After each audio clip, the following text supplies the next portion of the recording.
नमस्कार। एक बार फिर से आप सभी का हार्दिक अभिनंदन है मेरे YouTube चैनल पर। आज आप सभी के लिए जो विषय लेकर के आया हूँ वह है भगवान गणपति के जन्मोत्सव के संबंध में। इस वीडियो में आपको जानकारी मिलेगी कि पूजन का शुभ मुहूर्त कब है, साथ में इसमें एक विस्तृत विधि जिस षोडशोपचार विधि कहते हैं वह आपके लिए लेके आया हूँ। साथ में यदि आप वह नहीं कर पाए तो उसके लिए अगर आप अल्प प्रयास से भगवान का पूजन करना चाहते हैं तो उसके लिए अति सरल विधि भी आपके लिए लेकर के आया हूँ। साथ में श्री गणेश पुराण के अनुसार जो एक और विशेष प्रकार का पूजन है करके आप भगवान गणपति की विशेष कृपा प्राप्त कर सकते हैं, वह विधि भी आप सभी के लिए लेके आया हूँ। साथ में और भी इसमें काफ़ी जानकारी होने वाली है, तो वीडियो में मेरे साथ जुड़े रहिए और आज के विषय को प्रारंभ करते हैं। भगवान गणपति महोत्सव की शुरुआत जो है भाद्रपद शुक्ल चतुर्थी सिद्धि विनायक व्रत के साथ प्रारंभ हो रही है। वह विसर्जन 11वें दिन अर्थात अनंत चतुर्दशी तिथि के दिन होगा। क्योंकि इस वर्ष यह व्रत बुधवार के दिन है तो यह अतीव शुभ संयोग है। श्री गणेश पुराण के अनुसार भाद्रपद शुक्ल चतुर्थी को मध्याह्न काल में आदि देव गणेश के पूजन का महात्म्य बताया गया है। इसमें कथा इस प्रकार है कि गणेश जी के दर्शन हेतु माँ पार्वती के मन में तीव्र लालसा हो उठी। वह उनके एकाक्षरी मंत्र का जप करने लगी। 12 वर्ष के कठोर तप के पश्चात भगवान ने उन्हें दर्शन दिया। वह उनके सम्मुख पुत्र रूप में प्रकट होने का उन्हें वचन दिया। कहते हैं उस दिन भाद्र शुक्ल चतुर्थी का मध्याह्न था। उस दिन सोमवार स्वाति नक्षत्र एवं सिंह लग्न था। आकाश में 5 शुभ ग्रह एक साथ थे। भक्त सुखदायक परम प्रभु की प्राकट्य तिथि होने के कारण यह तिथि पूजनीय है। इसीलिए 12 महीनों की चतुर्थी तिथि में अलग अलग प्रकार से गणपति पूजा व व्रत का विधान शास्त्रों में है। इसमें भाद्रपद शुक्ल चतुर्थी का उत्सव लोक में अधिक है, जिसे सिद्धि विनायक व वरदा चतुर्थी व्रत भी कहते हैं। ऐसा माना जाता है कि भगवान गणेश जी का जन्म दिन में हुआ था, इसीलिए मध्याह्न के समय को गणेश पूजा के लिए ज़्यादा उपयुक्त माना जाता है। इस दिन जो है इस बार का यदि देखें तो शुभ मुहूर्त प्रातः 11:05 से दोपहर 1:40 के मध्य लगभग 2.5 घंटे का जो है समय आपको पूजन हेतु प्राप्त होगा। ये इस बार का शुभ मुहूर्त है। श्री गणपति महोत्सव में आप भगवान गणपति के एकाक्षरी मंत्र ओम गम अथवा ओम गम गणपतये नमः इस मंत्र का यथाशक्ति जाप करते रहें। वह यदि संभव हो तो श्री गणपति अथर्वशीर्ष के 108 अथवा 1100 पाठ सामर्थ्य अनुसार अपने पुरोहित का वर्ण करके करें। विघ्नहर्ता भगवान गणपति आपके मार्ग में आ रहे सभी प्रकार के विघ्नों का अवश्य हरण करेंगे। विशेष रूप से बुध की महादशा व अंतर्दशा भोग रहे जातकों के लिए यह अत्यंत लाभकारी रहेगा। अब भगवान की जो कुछ पूजन की विधि है वह आपसे साझा कर रहा हूँ। एक विस्तृत विधि होती है षोडशोपचार विधि। इससे पूजन करने हेतु एक चीज़ तो आपको शुरुआत में पता है कि तैयारी आपने कर लेनी है। चौकी पे लाल या पीला कपड़ा बांध करके भगवान गणपति को विराजमान करना है। ज्योत प्रज्वलित कर लेनी है, अपने भी तिलक लगा लेना है।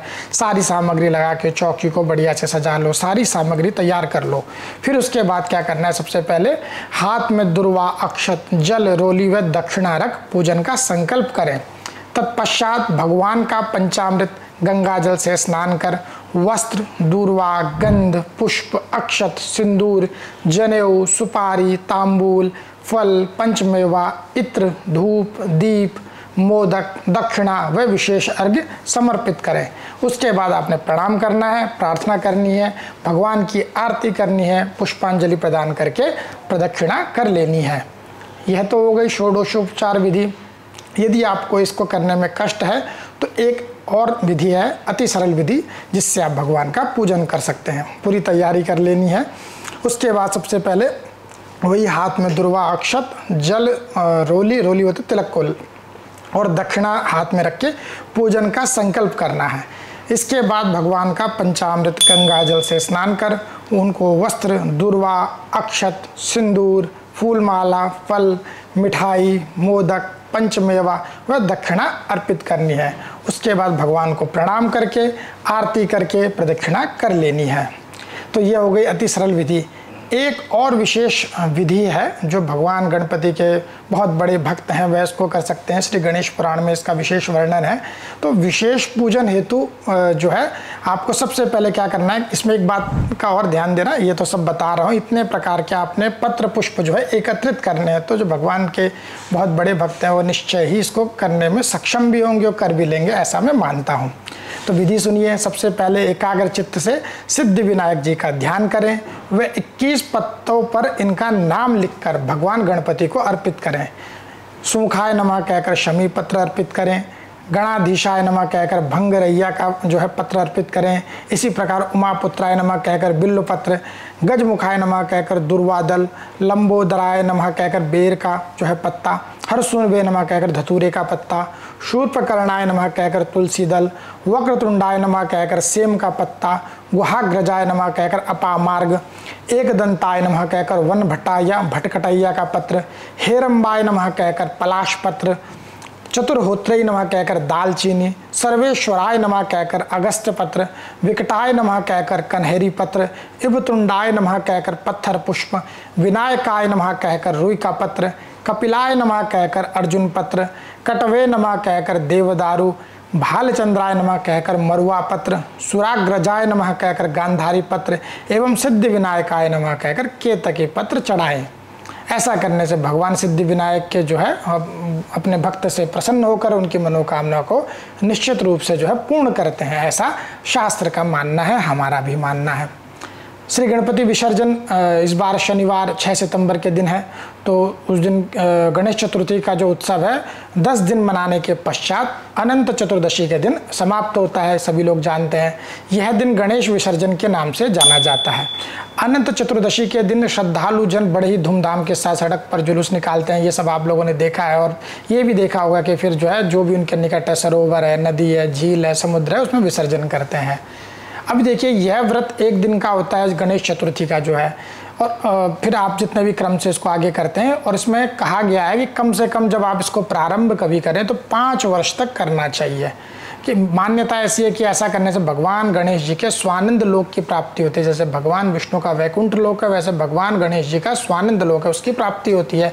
एक और मान्यता है कि इस दिन रात्रि में चंद्र दर्शन नहीं करना चाहिए, चांद नहीं देखना चाहिए। मान्यता है कि ऐसा करने से झूठा आरोप लगता है, वह अनिष्ट की संभावना रहती है। भगवान श्री कृष्ण से संबंधित कथा आप सभी ने सुनी होगी कि कैसे उन स्यमंतक मणि चुराने का आरोप लग गया था। कहते हैं भगवान गणपति का व्रत करने के पश्चात ही वह उस आरोप से मुक्त हुए थे। तो अतः इस दिन ऐसा देखना ही नहीं चाहिए, इस समय चांद को नहीं देखना चाहिए।